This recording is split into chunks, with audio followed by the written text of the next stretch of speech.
UFP, the United Federation of Podcasts.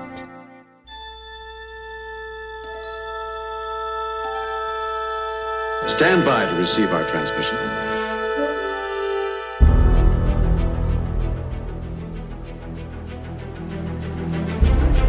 You're listening to Star Trek Weekly News.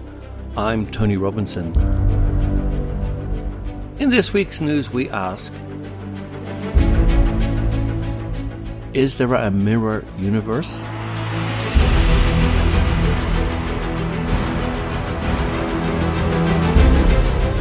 And we discuss popular Romulans?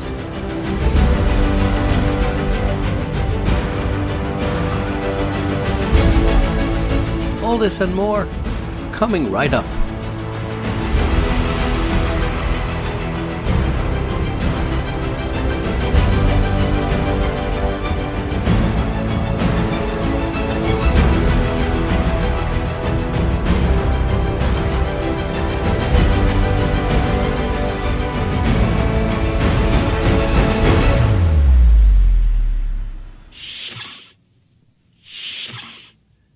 If you woke up one day and found somebody who looked remarkably like you, in fact, was you in a strange way, but was evil to the core, you'd probably think you've met the version of yourself from the mirror universe. Does the mirror universe exist? Well, scientists are trying to find a mirror universe, just like Star Trek. It's reported that scientists are actively looking for evidence that a mirror universe, the likes of which has been seen in the Star Trek franchises, actually exists. In the world of Star Trek, the mirror universe was established back in the original series starring William Shatner and Leonard Nimoy, but has featured in almost every major iteration since, the most recent appearance coming in the first season of Star Trek Discovery. Star Trek's mirror universe is, as the name implies, very similar to the Prime universe in terms of structure, composition and design, but the events of that world have transpired differently, with good and evil often switched around. Differences between the two worlds can range from minor physical alterations to entire civilizations dying or empires conquering the galaxy. Science fiction has often played with the idea that other planes of existence could be discovered that run parallel to our world in terms of time, but have taken a different path. Like many common science fiction concepts, however, the idea is not completely plucked from thin air, and there is some theoretical scientific basis for the existence of possible other realities, with some suggesting that there could be an infinite amount of worlds in existence, with every possible variation covered. This proposition forms part of the string theory, but the concept of multiple parallel worlds can actually be traced back to Hinduism. According to a report by NBC News, scientists are attempting to discover whether a mirror world actually exists by experimenting with subatomic particles. The series of experiments will take place at Oak Ridge National Laboratory in Tennessee this summer and will involve a similar process to the Large Hadron Collider in Europe, albeit with a far smaller tunnel. A beam of subatomic particles will be shot down a 50-foot tunnel past a magnet. At the end of the tunnel, the particles will be stopped by a wall, and the scientists involved are hoping that this will cause some of the particles to transform into mirror versions of themselves in order to pass through the wall. Oak Ridge's Leah Broussard believes that this could be an indication of a mirror world existing alongside our own. If this phenomenon does occur, the ramifications could prove monumental, but Star Trek fans shouldn't start planning what to say to their alternate selves just yet. This theoretical mirror universe wouldn't be populated with evil versions of ourselves or share the same history as mankind has on this plane. However, a mirror world would have its own laws of physics and could be home to all manner of previously unseen natural features from small rocks to entire planets. Perhaps a more accurate comparison would be the Upside Down from Stranger Things. This creepy world exists separately from the main world, but is always physically present, just slightly out of reach. The Upside Down looks similar to our world, but has many differences, and events that happen in one plane can affect the other. With experiments taking place imminently, the state of Tennessee should be on the lookout this summer for 6 geeky kids who look like they're running away from trouble. Did you know that there are at least 10 important Romulans in the Star Trek universe? You did? Okay, well, I didn't. Apparently there are. And aside from Klingons, Cardassians and the Borg Collective, Romulans are one of the most important alien races in the Star Trek universe, as well as being one of the most antagonistic towards the United Federation of Planets. A highly xenophobic race with a superiority complex. Romulans feel that all other life forms, including humans, are beneath them. The Romulans may hate Vulcans the most, an odd debacle considering their biological cousins, but one has created great distrust between the two species. Romulans are far more likely to attack other species or invade its home planet rather than befriend it. For this reason, it's been hard for peace-minded Romulans like Admiral Alidar Jarok to make any progress, especially when leaders like Commander Tomalak are ready to fire on Federation ships rather than ask their intent. So, here are the 10 most important Romulans in the Star Trek universe, either by rank or because of impact. Coming in at number 10, we have Admiral Alidar Jarok.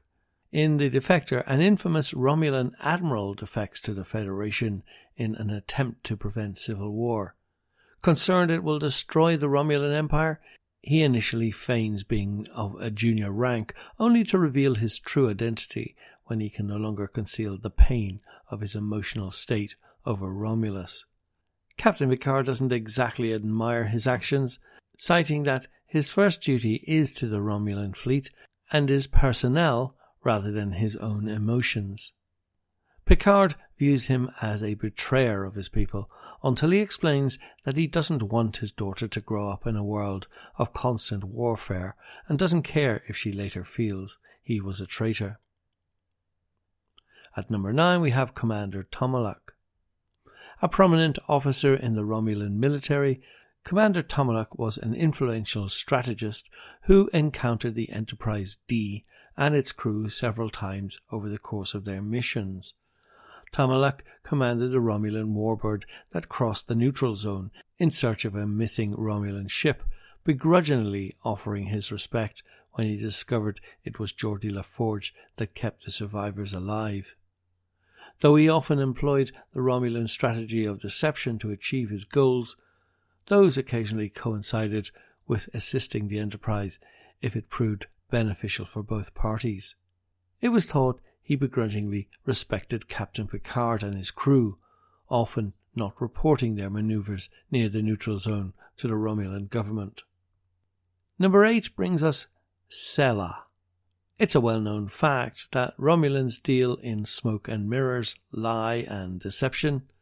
One of the most brilliant military officers in the Romulan fleet, Commander Sela knew that all too well. She was a prominent component in the Romulan Empire's efforts to tactfully destabilize the Federation and its new ally, the Klingon Empire, believing their united front a threat to Romulans everywhere.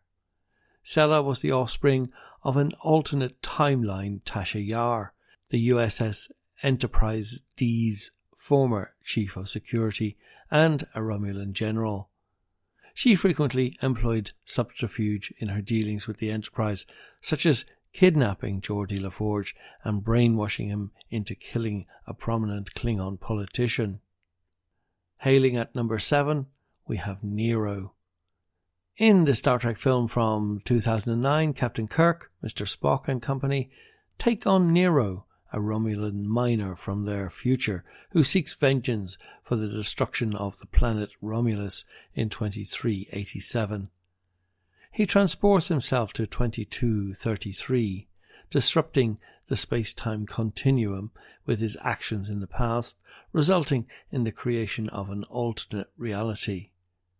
In the new reality, it's Nero who destroys the USS Kelvin, captained by Kirk's father George, who originally was forced to use it as a battering ram against Nero's Romulan warship and lead to the destruction of Romulus.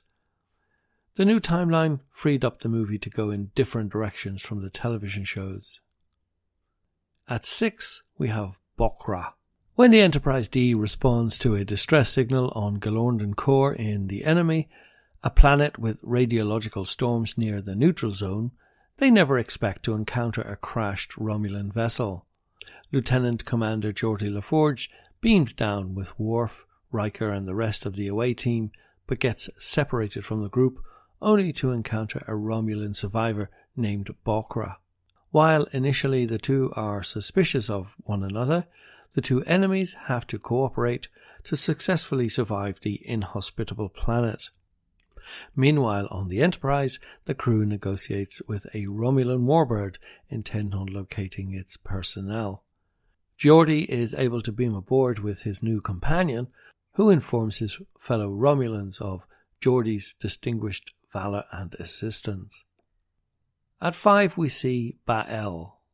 While not technically fully Romulan, Ba'el was a half-Romulan, half-Klingon female living in a Romulan prison camp for the survivors of the Khitomer massacre of 2346, where Commander Worf's parents were killed. Klingon survivors elected to stay rather than dishonor their families with their sudden appearance, and Romulan guards lived in harmony with them. When Worf first came to the camp, Ba'el came in direct contact with the outside world for the first time. They began a romantic relationship after Worf discovered her bathing in a pond, but he couldn't get past her half-Romulan heritage after what they had done to his parents. 4. We have Kamara Kritak. Kamara Kritak was introduced in Image in the Sand on Deep Space Nine as a supporter of the Romulan alliance with the Klingons and the Federation against the dreaded Dominion. She was the Romulan representative to the space station Deep Space Nine, working directly with Captain Benjamin Sisko and Colonel Kira to coordinate Romulan fleet deployment and maintenance. She wasn't as hostile to the inhabitants of Deep Space Nine as other Romulans, but she still did things in their best interests, such as approve of Romulan fortifications under the guise of building hospitals, expressly against Colonel Kira and Bajoran wishes. Getting close to the end now, at number 3 we have Vrinak. Vrinak was a prominent politician in the Romulan Empire, influencing the Romulan Senate in conservative matters of state. A vice-chairman of the Tal Shiar and secretary of the War Plans Council, he was instrumental in negotiating an accord between the Romulan Empire and the Dominion, just as the Federation was joining with the Klingon Empire against it.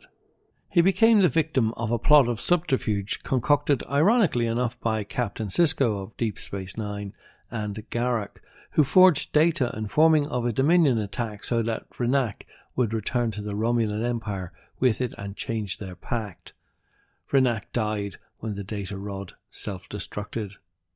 Number 2 brings us Donatra, the military advisor to Shinzon, a megalomaniac younger clone of Picard using DNA stolen by Romulan spies. Donatra was a conspirator in a nefarious plot to elevate his position to praetor in the Romulan Empire. As nefarious as she seemed at times, she couldn't stand by and let him commit genocide of all life on Earth with Thalaron radiation. She would later use her warbird to assist the Enterprise in taking on Shinzon's vessel, the Scimitar, citing Shinzon's coup as an issue of vital internal security for the Romulan Empire. Though her ship was heavily damaged, She used it to bring medical supplies to the Enterprise crew. And finally, in the